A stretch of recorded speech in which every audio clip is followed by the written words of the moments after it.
ছেলে শহীদ রমিজউদ্দিনের ফার্স্ট ইয়ারের স্টুডেন্ট ছিল। 5ই আগস্ট সন্ধ্যায় তাকে ফ্যাসিস্ট হাসিনার দোসরেরা গুলি করে মেরে ফেলে। আমি এখানে একটু বলতে চাই, 5ই আগস্ট আমার বড় সন্তান আমার মারা যায়। একটা মার জন্য এই শোকটা যে কতটুকু কঠিন সেটা শুধু একটা মাই বোঝে। আমার বড় ছেলে মারা যাওয়ার 14 দিনের মাথায় আমার ছোট ছেলের ক্যান্সার ধরা পড়ে 3rd স্টেজে। আমার বড় ছেলে 5ই আগস্ট মারা যায়। 10 তারিখ আগস্টের আমি পিজি হসপিটালে ভর্তি হই। 19 তারিখে আমার ছোট ছেলের ক্লোন ক্যান্সার ধরা পড়ে। একটা 13 বছরের বাচ্চার 3rd স্টেজের ক্যান্সার, তার লাইফে আর কি চাওয়া পাওয়া থাকতে পারে? তার বড় ভাইয়ের মৃত্যু 14 দিন আগে। ইভেন আমার বড় ছেলে মারা যাওয়ার 7 মাস 13 দিনের মাথায় আমার হাজবেন্ড ব্রেন স্ট্রোক করে মারা যায়। 2025-এর মার্চের 18 তারিখ 17 রোজায় লাইফের এই পর্যায়ে আমি আমার ছোট ছেলের হারানোর আর কি আছে?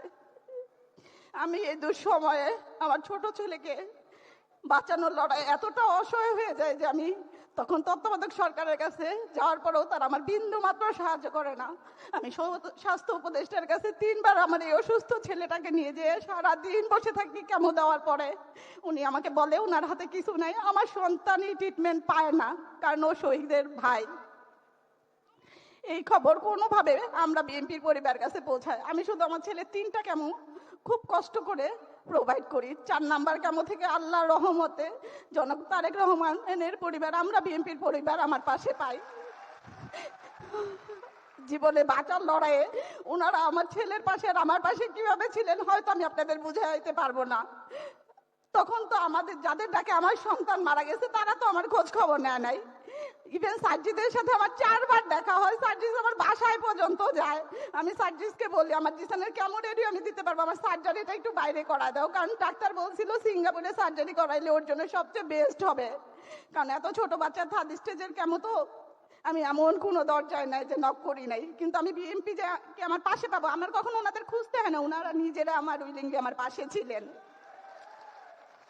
জনাব তারেক রহমান বর্তমানে প্রধানমন্ত্রী, উনি লন্ডন থাকা অবস্থায় আমার জিসানের খোঁজ খবর নেন, ওর জন্য গিফট পাঠান, এবং উনি শুধু আমাকে বলেন জিসানকে বলবেন শক্ত থাকে, জিসানের জন্য যা করা লাগে আমি আমার সামর্থ্য অনুযায়ী করব। উনি শুধু মুখে কথাটা বলেন নাই, উনি প্রমাণ করে দেখাইছেন। আমার ছেলের 2টা সার্জারি হয়েছে, গত বছর 8 তারিখ ওর 2nd সার্জারি হয়েছে। রোমান ভাই নিজে হসপিটালে যায় আমার জিসানকে দেখে আসছে। আমরা বিএনপির পরিবারের প্রত্যেকটা সদস্য আমার আর জিসানের পাশে ছিল। আমি উনাদের কৃতজ্ঞতা বলে শেষ করতে পারবো না। আমার বিশ্বাস আমরা যে শহীদ পরিবার আছি ইনশাল্লাহ শুধু সময়ের ব্যাপার, ওনারা আমাদের পাশে থাকবেন।